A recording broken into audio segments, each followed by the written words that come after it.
নামের বড়াই করো না, নাম দিয়ে কি হয়? নামের মাঝে পাবে না তো সবার পরিচয়। নামের বড়াই করো না, নাম দিয়ে কি হয়? নামের মাঝে পাবে না তো আসল পরিচয়। ঠিক কথা বলেন না? ঠিক। দোয়া করে দেব। আমি আয়াত তেলাওয়াত করেছি সূরাতুস সাবা। আল্লাহ রাব্বুল আলামিন আমাদের জন্য এমন একটা জিনিস দিয়েছেন যে জিনিসের কারণে আমরা দুনিয়া এবং আখিরাতে সব জায়গায় সম্মানিত। আলহামদুলিল্লাহ বলেন। কোন মানুষ লেখাপড়া জানুক চাই না জানুক, সে যদি কোনো ভালো চাকরি করে, নামি দামি কোনো মানুষের আন্ডারে যেতে পারে, কারোর জিম্মায় ছায়া নিতে পারে, এই মানুষটার আর কোনো টেনশন থাকে না।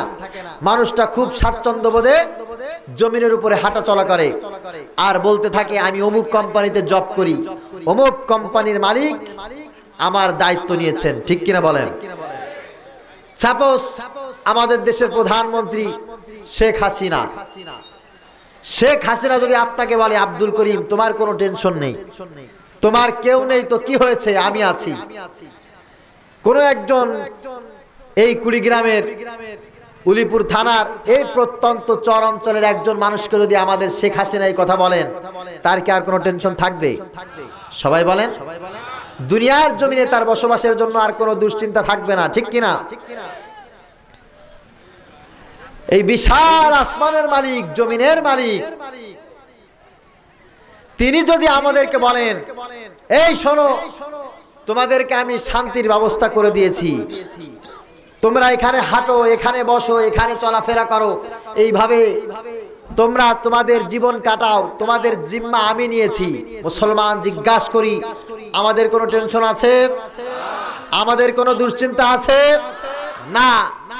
আল্লাহ তাআলা তো সেই সত্তা যিনি মালিকাল মুলক, বাদশার বাদশা, রাজার রাজা, রাজাধীরাজ। ঠিক কিনা বলেন? আল্লাহ তাআলা দুনিয়ার মানুষকে পৃথিবীতে প্রেরণ করে বলছেন শোনো তোমাদের দুনিয়ায় বসবাস করার জন্য ভদ্রতার প্রয়োজন হবে, শিষ্টাচারিত্রের প্রয়োজন হবে, দুনিয়ায় থাকার জন্য তোমাদের শিক্ষার প্রয়োজন হবে, অর্থের প্রয়োজন হবে, শান্তির প্রয়োজন হবে, শৃঙ্খলার প্রয়োজন হবে, আইন শৃঙ্খলার প্রয়োজন হবে। এই প্রয়োজনীয় বিষয়টা যখন তোমাদের সামনে এসে দাঁড়িয়ে যাবে, দুনিয়ার কোনো শিক্ষার কাছে, দুনিয়ার কোনো ক্ষমতার কাছে, দুনিয়ার কোনো অর্থের কাছে, দুনিয়ার কোনো ক্ষমতার কাছে তোমাদের হাত পাতার প্রয়োজন হবে না। তোমাদের যাবতীয় সমাধান আমি আল্লাহ তাআলা তোমাদের জন্য এই মুহূর্তে পেশ করেছি। আলহামদুলিল্লাহ বলেন। সেটা কি? সেই নিয়ামতের নাম হচ্ছে মুহাম্মাদুর রাসূলুল্লাহ সাল্লাল্লাহু আলাইহি ওয়াসাল্লাম। হে মুসলমান, আজকের বিশ্বের মানুষ শান্তি চায়। ঠিক কিনা? আমাদের দেশের সরকার জনগণের নিরাপত্তা চায়, মাদক মুক্ত সমাজ চায়, সন্ত্রাস মুক্ত রাষ্ট্র উপহার দিতে চায়, ধর্ষণ মুক্ত সমাজ আমাদেরকে হাদিয়া দিতে চায়। এক কথায় শান্তির যত প্রতীক আছে, শান্তির যত শাখা প্রশাখা আছে, শান্তির যা কিছু মানুষ চায়, দুনিয়া তামা তামা করে খুঁজে বেরিয়ে আকাশ পাতাল সব এক জায়গায় করে সমস্ত শক্তি সম্পদ উজাড় করে দিয়ে মানুষ কোনোদিন শান্তি পাবে না যতক্ষণ না মুহাম্মাদুর রাসূলুল্লাহ সাল্লাল্লাহু আলাইহি ওয়াসাল্লামকে অনুসরণ করবে। ঠিক কিনা বলেন? এই জন্য আমরা দায়িত্বহীন কণ্ঠে সমস্ত বিশ্ববাসীর সামনে কথা আমরা স্পষ্ট ভাষায় বলতে চাই, শোনো তোমরা শান্তি চাও, আমরাও শান্তি চাই। তোমরা সুখী থাকতে চাও, আমরাও সুখে থাকতে চাই। তবে পার্থক্য হচ্ছে তোমরা যেই পথে হাঁটছো ওই পথে আজ পর্যন্ত কেউ সুখ দিতে পারে নাই, আমরা যে পথে হাঁটছি, যে পথের কথা তোমাদেরকে বলছি, এই পথে আল্লাহ তাআলা বাংলাদেশের মতো ক্ষুদ্র একটা রাষ্ট্র নয়, সমস্ত পৃথিবীর মাশরিক থেকে মাগরিব পর্যন্ত, শিমাল থেকে জুনুব পর্যন্ত সকল মানুষ তো দূরের কথা, প্রত্যেকটা প্রাণীর পর্যন্ত অধিকার আদায় হয়েছে। সেই আইনের মাধ্যমে, সেই জীবন বিধানের মাধ্যমে আমরা সেই জীবন বিধান কায়েম করতে চাই, ঠিক কিনা বলেন? প্রিয় ভাইয়েরা আমার, সেই জীবন বিধান আল্লাহ তাআলা কার ভিতরে রেখেছেন? আসুন মালিকের জিকির করেন, লা ইলাহা ইল্লাল্লাহ, লা ইলাহা ইল্লাল্লাহ, লা ইলাহা ইল্লাল্লাহ। এরকম আওয়াজ করেন কেন? আরে জোরে আওয়াজ দেন না।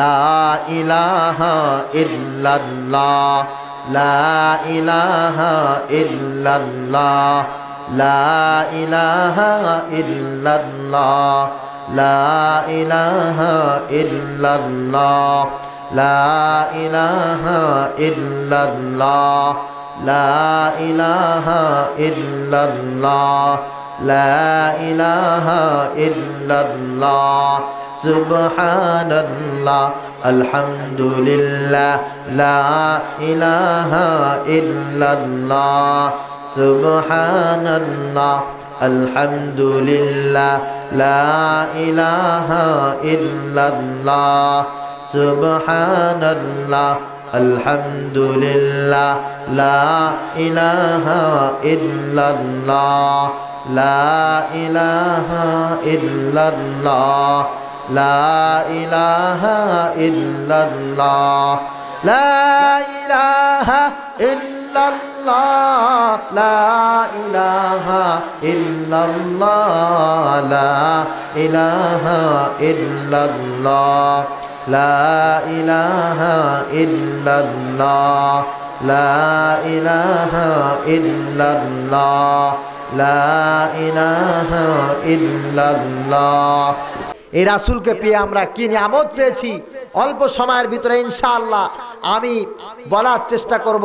মালিক যেন সর্বপ্রথম ইখলাসের সাথে আমাকে বলার তৌফিক দান করেন, সকলে বলি আমিন। যারা দূর দূরান্ত থেকে ছুটে এসেছেন, আল্লাহ তাআলা যেন প্রত্যেকটি মানুষকে ধৈর্য ধারণ করে দিলের কান দিয়ে শ্রবণ করার তৌফিক দান করেন, সকলে বলি আমিন।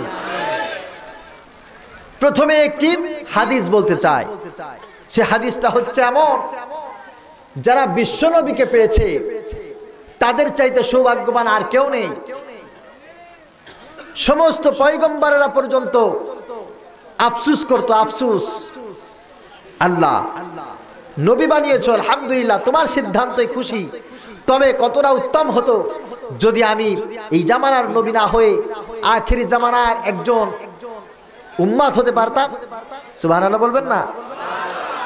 একটা উম্মত হতে পারলে অনেক অনেক খুশি হয়ে যেতাম। বলে কারণ বিশ্বনবী সাল্লাল্লাহু আলাইহি ওয়াসাল্লাম বলেছেন, হুররিমাতিল জান্নাতু আলাল আমবিয়া হাত্তা আদখুলাহা, সমস্ত পয়গম্বরদের জন্য জান্নাত হারাম যতক্ষণ পর্যন্ত আমি বিশ্বনবী সাল্লাল্লাহু আলাইহি ওয়াসাল্লাম জান্নাতে প্রবেশ না করব। সুবহানাল্লাহ। সমস্ত উম্মতের প্রতি জান্নাত হারাম যতক্ষণ না উম্মতে মুহাম্মাদি জান্নাতের ভিতরে পা রাখবে। সুবহানাল্লাহ বলেন। এই জন্য তারা এই আফসোস করতেন। এই আফসোস তো আলহামদুলিল্লাহ আমাদের করা লাগে না, লাগে নাকি? না, আমরা না চাইতেই বিশ্বনবীকে আমাদের রাসূল হিসেবে পেয়ে গেছি, আলহামদুলিল্লাহ। নবীজি সাল্লাল্লাহু আলাইহি ওয়াসাল্লাম একবার এক যুদ্ধ সংগঠিত করে বিজয় বেশে, বীরের বেশে যুদ্ধ থেকে ফিরে আসলেন। কিছু আনসার, কিছু মুহাজির, সব সাহাবীদেরকে নিয়ে, যুদ্ধের গাজীদেরকে নিয়ে তিনি গনিমতের মাল ভাগ করছেন। মক্কাবাসীরা নবীজি সাল্লাল্লাহু আলাইহি ওয়াসাল্লামের রক্তের সম্পর্কীয়, নিকটতম প্রতিবেশী, আত্মীয় স্বজন তারাই ছিলেন। তারা একটু বিশ্বনবীর কাছে বেশি বেশি আবদার করলো, ইয়া রাসূলুল্লাহ, আমাদের তো সমস্যা কি যাচ্ছে আপনি জানেন, আমরা খুব সমস্যায় জর্জরিত হয়ে আছি, আপনি একটু মালের ভাগটা আমাদেরকে বেশি দেন। বিশ্বনবী সাল্লাল্লাহু আলাইহি ওয়াসাল্লাম ছাগলগুলো এক জায়গায় রেখে অধিকাংশ ছাগলগুলো সব মুহাজিরদেরকে দান করে দিলেন, মক্কার মুসলমানদেরকে দিয়ে দিলেন।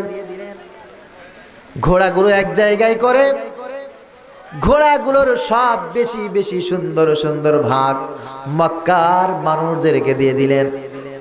টাকা পয়সা, খাবার দাবার, স্বর্ণ গহনা, রৌপ্য, হীরা জহুরা, পান্না, দিরহাম যা কিছু ছিল সব কিছু মক্কাবাসীদেরকে বেশি বেশি করে তিনি প্রদান করলেন। বিশ্বনবী যখন কোনো কাজ করেন, দুনিয়ার কোনো মুসলমান, দুনিয়ার কোনো সাহাবী, দুনিয়ার কোনো মানুষ বিশ্বনবীর উপরে কিন্তু কথা বলতে পারে না, ঠিক কিনা বলেন? আমার নবী যেটা বলবে সেটাই আইন, ঠিক কিনা? আমার নবী যেটা বলবে সেটাই আইন। বিশ্বনবী যখন কদম উঠাবে সেটাই শরিয়াত। বিশ্বনবী যেটা হাত তুলে উম্মতের জন্য বলবে এটাই আমাদের জন্য জীবন বিধান। আল্লাহু আকবার। বিশ্বনবী নিজ হাতে বন্টন করে মক্কার মুসলমানদেরকে বেশি বেশি করে তিনি প্রদান করেছেন। বেশি বেশি দেওয়ার পর সবাই আনন্দে চিত্তে খুশিতে আত্মহারা হয়ে বেশি বেশি ধন সম্পদ নিয়ে মক্কার পথে রওনা করেছে।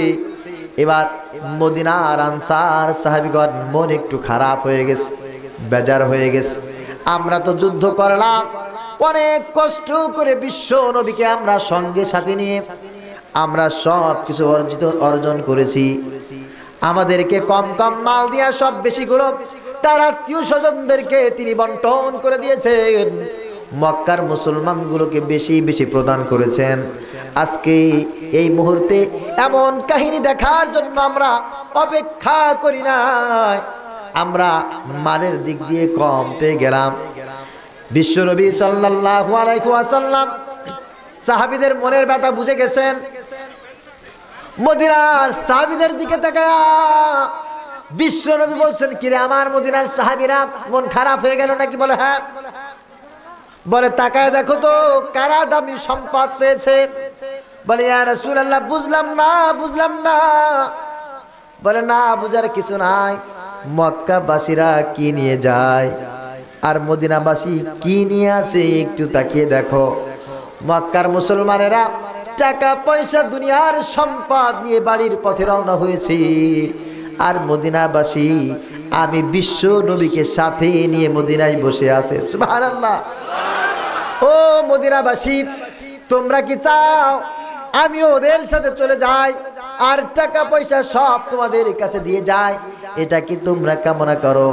মদিনাবাসী বলে ইয়া রাসূলুল্লাহ, ইয়া হাবিবাল্লাহ, আমরা মুহূর্তের জন্য এটা কামনা করি না, বরঞ্চ দুনিয়ার সব কিছু আমরা এই মুহূর্তে ত্যাগ করে দিলাম, আপনি যদি আমাদের সঙ্গে থাকেন। বিশ্বনবী বলেন হ্যাঁ, আমি কথা দিলাম জনম জনম মৌতের আগে আমি তোমাদের সঙ্গে থাকব, এবং যখন দুনিয়া থেকে বিদায় নিয়ে চলে যাব আমি মদিনাবাসীদেরকে ছেড়ে যাব না। আল্লাহু আকবার। এই জন্য বিশ্বনবীকে আমরা পেয়েছি। আল্লাহ তাআলা বলছেন, শোনো আমি এমন এক রাসূল জমিনের উপরে প্রেরণ করেছি, এই নবী শুধু মানুষের জন্য নয়, এই নবী শুধু জিনদের জন্য নয়, এই নবী তামাম সৃষ্টি কুলের জন্য নবী। সুবহানাল্লাহ। উলিয়া আইয়ুহান নাস ইন্নী রাসূলুল্লাহি ইলাইকুম জামিআ। আল্লাহ তাআলা বলেন, হাবিব আপনি সবাইকে বলে দেন, হে দুনিয়ার মানুষ, আমি তামাম সৃষ্টিকুলের জন্য বিশ্ব নবী হিসাবে দুনিয়ার বুকে আগমন করেছি। এখন তিনি আগমন করলেন কেন? এটা হচ্ছে আলোচনার আমার মূল বিষয়। আগমন তিনি কেন করেছেন? বিশ্ব নবী যখন পৃথিবীতে আগমন করেছেন, তার চাইতে শিক্ষিত মানুষ কিন্তু সেই সময় ছিল, তার চাইতে ক্ষমতাধর মানুষ কিন্তু সেই সময় ছিল, তার চাইতে জ্ঞানে গুণে মানুষ কিন্তু সেই সময় ছিল। তার চাইতে টাকা পয়সাওয়ালা ক্ষমতাধর মানুষ কিন্তু জমিনে ছিল, কিন্তু জমিনের ভিতরে শান্তি ছিল না। ঠিক কিনা বলেন? বরঞ্চ নবীজি সাল্লাল্লাহু আলাইহি ওয়াসাল্লাম দুনিয়ার কোন মানুষের কাছে তিনি লেখাপড়া শেখেন নাই। এই কারণে সাধারণ মানুষ তাকে উম্মি বলতেও, কিন্তু বিশ্ব নবী সাল্লাল্লাহু আলাইহি ওয়াসাল্লামের ভিতরে এমন একটা গুণ আল্লাহ তাআলা দিয়েছেন, যেই গুণের কারণে দুনিয়ার বুকে যত শিক্ষিত মানুষ আর যে যাই ছিল না কেন, সব মানুষগুলো বিশ্ব নবীর সামনে এসে মাথা নত করে দিত। আল্লাহু আকবার। সেই গুণটার নাম কি? গুণটার নাম হচ্ছে খুলুকে আজিম। কি বলেন? সবাই বলেন কি? খুলুকে আজিম। আল্লাহ তাআলা বিশ্ব নবীকে দান করেছিলেন খুলুকে আজিম। মালিক বলছেন ওয়া ইন্নাকা লাআলা খুলুকিন আজিম। আল্লাহ তাআলা বলেন, হে নবী, নিশ্চয়ই নিশ্চয়ই আমি আল্লাহ তাআলা আপনাকে খুলুকে আজিম দান করেছি। আমরা তো সবাই নাম পেয়ে খুশি। কি পেয়ে খুশি বলেন তো সবাই? আমরা আশেকে রাসূল বললে আমরা খুশি। আশেকে রাসূল বলে নিজের পরিচয় দিতে পারলে খুশি। কিন্তু আমাদের নাম দরকার না কাম দরকার? সবাই বলেন, নাম দরকার নাকি কাম দরকার? নামের বড়াই করো না, কো নাম দিয়ে কি হয়? নামের মাঝে পাবে না তো সবার পরিচয়। নামের বড়াই করো না, নাম দিয়ে কি হয়? নামের মাঝে পাবে না তো আসল পরিচয়। নামের বড়াই করো না, নাম দিয়ে কি হয়? নামের মাঝে পাবে না তো আসল পরিচয়।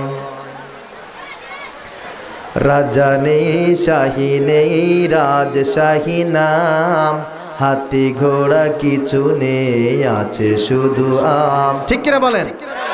রাজা নেই, শাহী নেই, রাজশাহী নাম, হাতি ঘোড়া কিছু নেই, আছে শুধু আম। সিংহ নেই তবু কি ময়মনসিংহ নয়?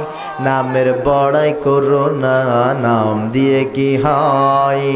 নামের বড়াই করো না, নাম দিয়ে কি হয়? নামের বড়াই করো না, নাম দিয়ে কি হয়? নামের মাঝে পাবে না তো আসল পরিচয়। কর্ণফুলের কানে ফুল দেখে না তো কেউ, বুড়ি গঙ্গায় বুড়ি নেই, আছে শুধু ঢেউ। কর্ণফুলের কানে ফুল দেখে না তো কেউ, বুড়ি গঙ্গায় বুড়ি নেই, আছে শুধু ঢেউ। পদ্ম ছাড়া নদীর নাম পদ্মা কেন হয়? নামের বড়াই করো না, নাম দিয়ে কি হয়? নামের বড়াই করো না, নাম দিয়ে কি হয়? নামের মাঝে পাবে না তো আসল পরিচয়। মতি ঝিলের মতি নেই, নেই কোনো ঝিল, সোনার গায়ে সোনা নেই, আছে শুধু বিল।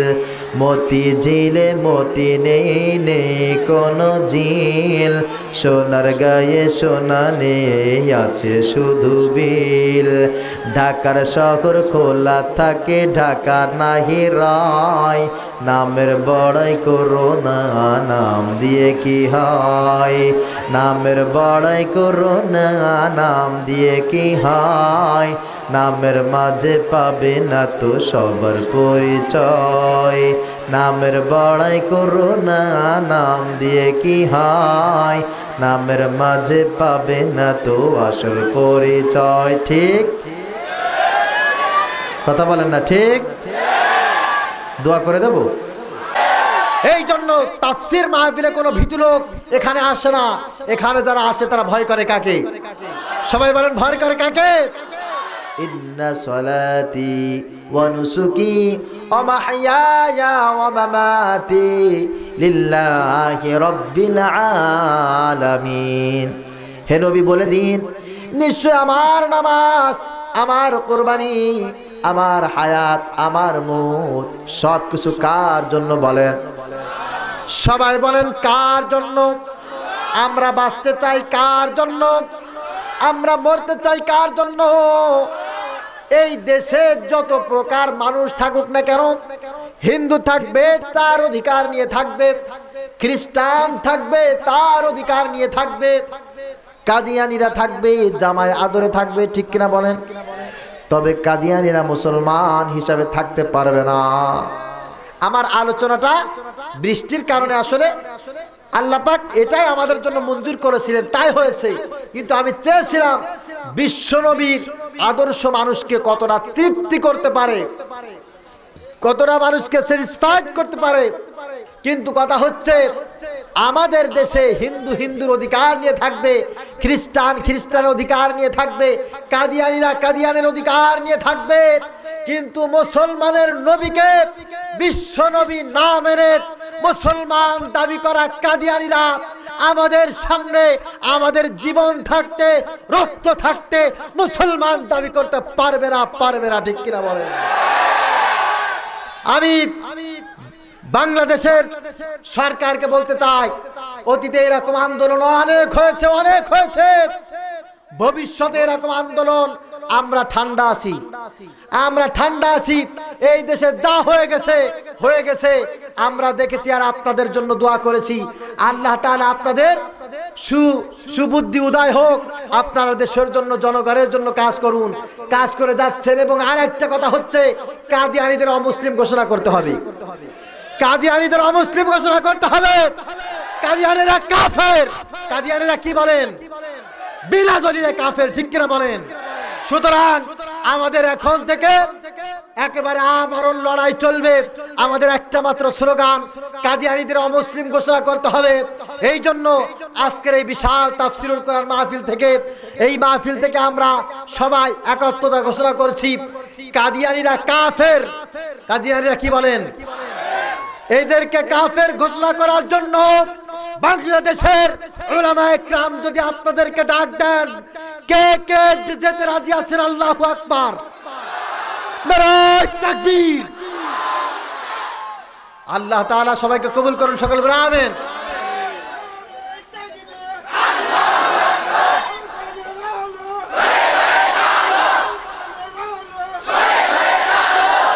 আল্লাহ তাআলা তৌফিক দান করুন, সকলে বলি আমিন। আমরা ইসলামের খেদমত করতে পেরে, আমরা দিনের পথে চলতে পেরে আমরা খুশি, ঠিক কিনা বলেন? কিন্তু আমরা কাউকে আক্রমণাত্মক কথা বলি না। এতদিন তো কোনোদিন এই জায়গায় সেই জায়গায় এই সমস্ত কথা ওঠেনি, এখন উঠছে কেন? আরে আপনাদেরকে বলতে চাই, মুসলমান শোনেন, আপনাদেরকে বলতেছি, আপনার বাবাকে যদি কেউ আপনার সামনে পিটায়, আপনার লাগবে কি লাগবে না? আপনার ভাইকে যদি আপনার সামনে কেউ অপমান করে, ভাই হিসাবে আপনার লাগবে কি লাগবে না? আপনার বোনকে যদি কেউ ধর্ষণ করে, সেটা যদি হয় আপনার সামনে, আপনার লাগবে কি লাগবে না? কারণ আপনি একজন সন্তান, আপনি একজন ভাই, ঠিক কিনা? আমরা আল্লাহ তাআলার গোলাম, যারা আল্লাহর গোলাম বলে জমিনের উপরে পরিচয় দিতে চায়, এদের সামনে এদের জীবন থাকতে তার আল্লাহকে কেউ গালি দিতে পারে না, ঠিক কিনা বলেন? বিশ্ব নবীর আদর্শবান উম্মত হিসাবে যারা নিজেদেরকে জমিনের উপরে পরিচয় দিয়েছে, তাদের জীবন থাকতে খতমে নবুয়তের উপরে যাররা পরিমাণ আঘাত আসবে, আর এই বান্দা বুখারী শরীফ সামনে নিয়ে জিকির করবে, এই বান্দার তরিকা এমন হতে পারে না। আমাদের সব কিছু বাদ হয়ে যাবে। প্রয়োজনে তাফসীর মাহফিল থেকে আমরা কাফনের কাপড় মাথায় নিয়ে ময়দানে নেমে যাব, বিশ্ব নবীর খতমে নবুয়তের ইজ্জত রক্ষা করার জন্য, ঠিক কিনা বলেন? এই জন্য আমরা অনতি বিলম্বে এই সরকার আলেমরা আলহামদুলিল্লাহ যা বলতেছেন, এই সরকার আলেমদের কথার উপরে খুবই সন্তুষ্ট আছেন, আলেমদের কথা একের পর এক তিনি শুনতেছেন। আমরা আশা করি কাদিয়ানীদেরকে তিনি অতি সত্বর কাদিয়ানীদেরকে অমুসলিম ঘোষণা করবেন, সকলে বলি আমিন। অনেকে আবার আমাদের ইলম নিয়ে, আমাদের আখলাক নিয়ে, চরিত্র নিয়ে কথা বলতে চায়। ঠিক কিনা? আমি তাদের জন্য একটা উপমা স্বরূপ একটা কথা পেশ করতে চাচ্ছি, তা হচ্ছে দেখেন, একজন নবী, একজন রাসূল, ইনি সবচাইতে চরিত্রবান মানুষ, ঠিক কিনা? নবীদের চাইতে উত্তম চরিত্রের মানুষ জমিনে আর কেউ ছিল না। তাদের চাইতে মার্জিত ভাষার মানুষ জমিনে আর কেউ ছিল? তাদের চাইতে জ্ঞানী মানুষ জমিনে আর কেউ ছিল? কিয়ামত পর্যন্ত হওয়ার সম্ভাবনা আছে? নেই। এই সমস্ত রাসূল সম্পর্কে তাদের উম্মতেরা, সে সময়ের মানুষেরা কি বলেছেন, এটা আল্লাহ তাআলা সূরা ইয়াসিনে বলেছেন। আলহামদুলিল্লাহ বলেন। ইয়া হাসরাতান আলাল ইবাদ মা ইয়াতিহিম মির রাসূলিন ইল্লা কানু বিহি ইস্তাহজিউন। আল্লাহ তাআলা বলেন, শোনো, আমার বান্দাদের প্রতি আমার আফসোস, এই জমিনের বুকে এমন একটা রাসূল আমি আল্লাহ তাআলা প্রেরণ করি নাই, যে রাসূলকে মানুষ চোর বলে নাই, লম্পট বলে নাই, বেয়াদব বলে নাই, পাগল বলে নাই।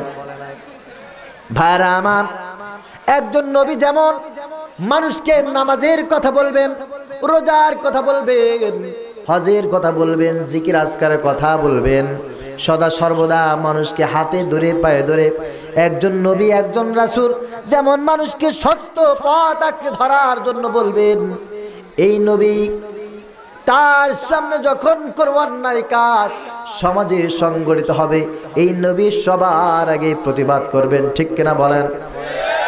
হযরত ঈসা আলাইহিস সালাতু ওয়াস সালাম, নবীর বয়স মাত্র 2 ঘন্টা। কত সময়? 2 ঘন্টা। এমন সময় তার জন্মদাতা মাকে কাফের বেঈমানেরা ব্যভিচারিণী বলে, চরিত্র ঘৃণা বলে যখন তাকে গালি দিয়েছে, হযরত ঈসা আলাইহিস সালাতু ওয়াস সালাম মায়ের কোলে বসে সবার আগে তিনি প্রতিবাদ করেছেন, ঠিক কিনা বলেন? একজন নবী শুধু ভালো কথা বলবে তা নয়, সবার আগে অন্যায় দেখলে তিনি প্রতিবাদ করবেন।